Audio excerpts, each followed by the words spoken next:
اسی کے ساتھ انوار اللہ کاکڑ صاحب نے کچھ، کیونکہ وہاں پر بلوچ مظاہرین بیٹھے ہوئے ہیں، تو ان کے پاس جو پنجابی ہے یا جو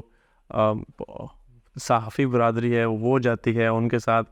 ان کی اظہار یکجہتی کے لیے جاتی ہے، ان سے بات کرتی ہے، اور ایک پروسیس کے تھرو، مطلب ان کی بات سنتی بھی ہے، ان سے ان کو اپنی بات رکھتی بھی ہے ان کے سامنے، اور وہی صحافی جو ہیں وہ ایک ڈائلاگ کا ذریعہ بھی بنتے ہیں، وہ ایک ڈائلاگ کی طرف پیش قدمی کے لیے اپنے طور پر اقدامات بھی اٹھاتے ہیں۔ اس حوالے سے انوار اللہ کاکڑ صاحب نے کہا کہ کوئی ایک ان صحافیوں کے حوالے سے بھی بڑا جو ہے ہمارے جو غیر منتخب وزیر اعظم ہیں وہ بڑے غصے میں تھے، اور اس حوالے سے انہوں نے کہا ہے کہ کوئی ایک چیز واپس کر رہا ہے، کوئی لکھ رہا ہے، ضرور لکھیں، یہ جو سمجھتا ہے نا کہ یہ لوگ حق پر ہیں، مطلب جو احتجاج والے حق پر ہیں، تو وہ BLA اور BLF کی کیمپ میں شامل ہو جائے، وہاں اس کو جوائن کر لے، ہمیں بھی کلیئرٹی ہو جائے گی کہ آپ کہاں کھڑے ہیں۔ ہمارے یہ غیر منتخب نگران وزیر اعظم جو ہیں وہ ڈائلاگ کی بات کرنے والوں کو بھی ہتھیار اٹھانے کے جو ہے وہ مشورے دے رہے ہیں، ان کو، جو لوگ یہ چاہ رہے ہیں کہ اس تمام تر مسائل سے پرامن طریقے سے ڈائلاگ سے نکل آ جائے اور ریاست مزید کسی انتشار کی طرف نہ جائے، مزید ریاست کسی بند گلی کی طرف نہ جائے، ان لوگوں کو بھی نہ جانے ان نگران وزیر اعظم کے دماغ میں ایسی کیا سوچی ہے یا ان کو اس طرح کا بیان دینے کی کیا ضرورت پڑی ہے کہ وہ بھی ان لوگوں کو اس قدر ان کا فرسٹریشن لیول یا جو تھا کہ وہ ان لوگوں کو بھی ہتھیار اٹھانے اور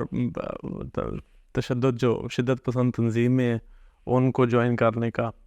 پیغام دے رہے ہیں۔ اس کے ساتھ ہی میں اس سے پہلے والی خبر پر آتا ہوں، جو الیکشن کمیشن کی جانب سے پیمرا کو خط لکھا گیا اور حکم نامہ جاری کیا گیا ان تمام میڈیا چینلز کے خلاف کارروائی کرنے کے حوالے سے، تو الیکشن کمیشن کی جانب سے 15 اگست کو یہ جو الیکشن کے حوالے سے ضابطے ہیں وہ جاری کیے گئے تھے، اور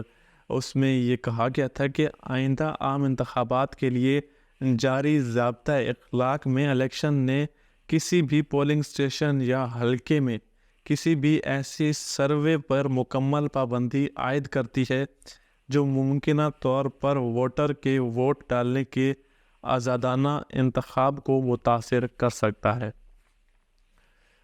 یہ اب الیکشن کمیشن کا کیا وہ آپ عجیب منطق ہے کہ آپ اگر کسی سے سروے کر رہے ہیں اور کچھ پوچھ رہے ہیں تو وہ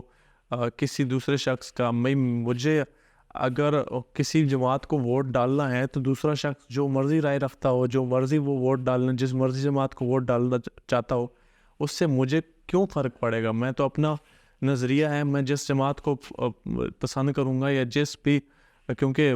ایک آئینی ذمہ داری ہے ووٹ ڈالنا، تو میں جس کو بھی ووٹ ڈالوں گا وہ میرا اپنا نظریہ ہے، اور وہ دوسرا شخص جس کو ووٹ ڈالے گا وہ اس کا نظریہ ہے یا اس کی اپنی سوچ ہے، یا وہ، تو اس میں کسی دوسرے کا ووٹ ڈالنا کیسے متاثر ہو سکتا ہے؟ الیکشن کمیشن کا یہ جو آرڈر ہے اس کو سمجھنے کے لیے کچھ گراف ہیں جو اس وقت آپ میرے عقب میں دیکھ سکتے ہیں۔ یہ ہے وہ وجہ جس کی وجہ سے الیکشن کمیشن کو 8 سے 4 ماہ پہلے ہی اندازہ تھا کہ اگر عوام کی